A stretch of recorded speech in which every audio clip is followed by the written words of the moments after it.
Olá, querido, a paz de Cristo Jesus, pastor Adriano Moreira, falando com você mais esta vez, em mais essa oportunidade, e hoje sobre um assunto muito importante. É falar sobre a dor, é falar sobre o luto. Como lidar com a morte, como lidar com a dor, como lidar com o luto. Mas antes de entrarmos neste assunto, eu sempre preciso pedir a você, se inscreva em nosso canal, clique no sininho para ser notificado sempre que uma nova postagem for colocada. Também siga-nos no Instagram, Facebook, Twitter e além de compartilhar e curtir e também fazer um comentário naquilo que nós temos aqui postado. Assim você me ajudará a alcançar muitas outras pessoas.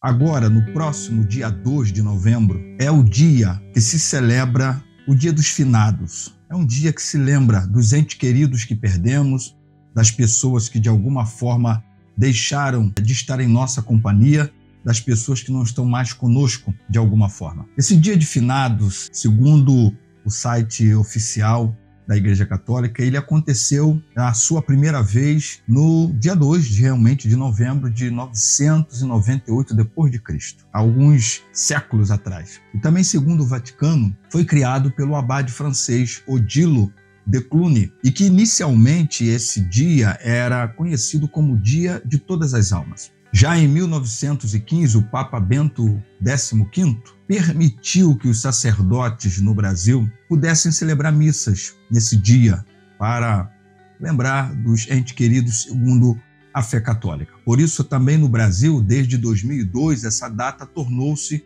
um feriado estabelecido. Mas eu quero, nessa oportunidade, de modo bem objetivo, falar algumas coisas com você sobre o luto. Inclusive, uma psiquiatra muito respeitada, Elizabeth Kubler-Ross, que viveu de 1926 até 2004, fez uma grande pesquisa em relação às pessoas enlutadas, às pessoas de dores, às pessoas que haviam perdido entes queridos, e ela chega a dizer que o luto não pode, de fato, ser padronizado. Não existe um dia, um tempo, semanas, dias, meses. O luto só não pode ser eterno, o luto só não pode ser contínuo. Ela chegou a falar de 5 fases que o luto passa. Primeiro, da negação, que é quando a pessoa ouve e recebe a notícia e de alguma forma não tem aquela aceitação da perda inicial. Depois vem aquele momento da raiva, quando a pessoa deixa que certos sentimentos como angústia, como medo e a própria raiva em si se manifeste naquele momento. Depois vem a fase da barganha, que é quando a pessoa começa a negociar se consigo mesmo ou com Deus.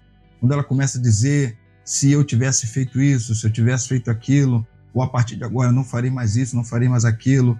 Se Deus tivesse feito, se Deus não tivesse feito. Enfim, são negociações que muitas vezes a pessoa enlutada passa. Depois vem o momento da depressão, que é aquele momento em que a pessoa começa a chorar tão copiosamente, às vezes se isola, às vezes paralisa-se também na vida. Esse é o momento chamado a fase da depressão. E por último, a denominada fase da aceitação, quando a pessoa de fato aceita a perda e prossegue, levanta a cabeça, dá a volta por cima e prossegue na caminhada. Mas o que eu quero compartilhar com você é o que as Escrituras nos ensinam sobre a dor. 4 coisitas assim principais que eu quero falar com você. Primeiro, saiba que Deus não está alheio ao sofrimento humano, nem o seu sofrimento, nem ao meu, nem ao de nenhum de nós. 1 Coríntios capítulo 15, verso 19 vai nos dizer que a gente não pode esperar Deus apenas nessa vida e apenas em relação a essas coisas, porque a nossa esperança tem que estar no Senhor. Ele é aquele que cuida de nós, de todas as formas, sabe da sua dor,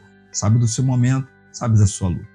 Segundo, o Evangelho nos ensina a enfrentar a dor com esperança e confiança. Também a gente pode dizer resiliência. 1 Coríntios capítulo 4, verso 13 é um texto onde Paulo está dizendo para aquela igreja para não ficarem desalentados nem desesperançados por conta daqueles que já estavam no Senhor. A linguagem bíblica dos que dormem no Senhor. Paulo também vai dizer em 2 Coríntios capítulo 4, verso 8 a 9, que ele diz: muitas vezes estamos atribulados, mas não angustiados, perplexos, mas não desanimados. Ou seja, nós devemos vivenciar momento de dor e de perda, de luto, com fé e com esperança. Terceira coisa é saber que a morte, que é o salário do pecado, é o último inimigo, que a Bíblia diz que será vencida porque Cristo já venceu de alguma forma na cruz do Calvário, mas que essa vitória se completará no porvir, escatologicamente.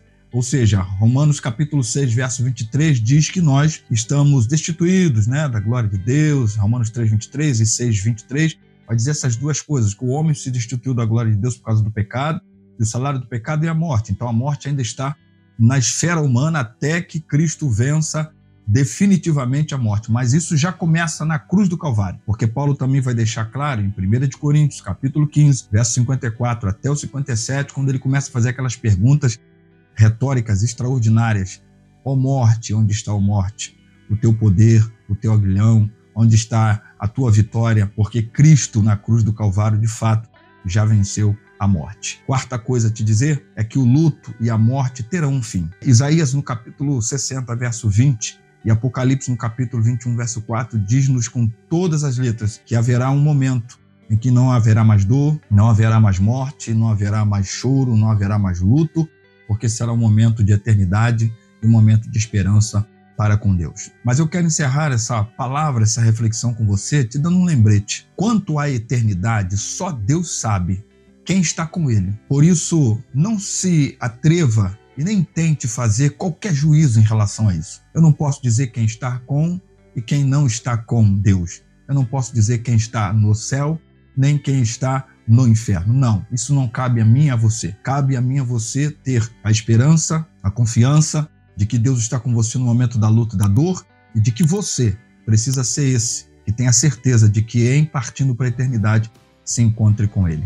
Por isso, saiba que Deus é aquele que cuida de nós até no momento da dor. Que Deus te abençoe, que Deus te console, que Deus te ajude, que Deus te faça prosseguir e caminhar no dia chamado hoje.